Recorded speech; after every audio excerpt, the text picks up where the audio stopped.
juhid ja ettevõtlikud inimesed peaksid juhtimises, firmade juhtimises midagi üle vaatama, et tegema seda kuidagi teistmoodi kui majanduse tõusuaegadel? Loomulikult, see on täiesti iseenesestmõistetav. Et on erinevad ju, ka autol tuleb ju käiku vahetada, kui on, kas sõidetakse asfaltteel või on nagu täna väljas on tuisk ja lumi üle siis rataste peaaegu siis sildadeni ulatub lumi, siis loomulikult on juhtimisvõtted erinevad ja ka autod tuleb käsitleda erinevalt ja nii ka majandust. Mis see peamine nõuanne võiks olla, mida praegu võiksid ettevõtete juhid teistmoodi teha? No kokkuhoid ja ettevaatlikkus. Kas kokkuhoiu alla käib ka inimeste koondamine?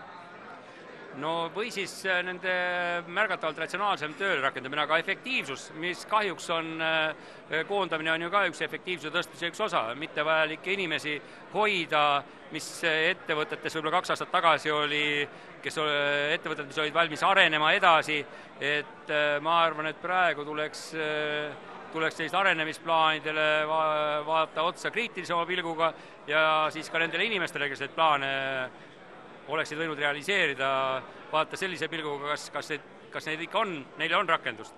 Aga millisesse sektorisse võiks praegu need võib-olla koondatavad inimesed tööle suunata, ehk kus te näete mingit arengut ja tõusu lähiajal?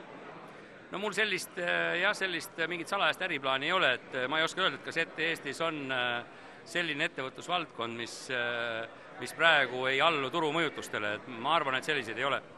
Ma olen vaadanud, et põllumajandus hakkab kuidagi nagu tõusma tuhast, et olete te muga ühte meelt? Jah, aga põllumajanduses ei sünni asjad üleöö nagu kinnisvaraarenduses, et kui maja saab valmis ehitada projekteerimisest kuni võtmed kätte 2 aastaga, siis põllumajanduses ainuüksi maa viljelemine, et hakkaks korralikult maa harimine selliselt, et oleks korralikult vilja kandma, võtab ikka 5, 6, 7 aastat aega, nii et seal on natuke pikama vinnaga need asjad.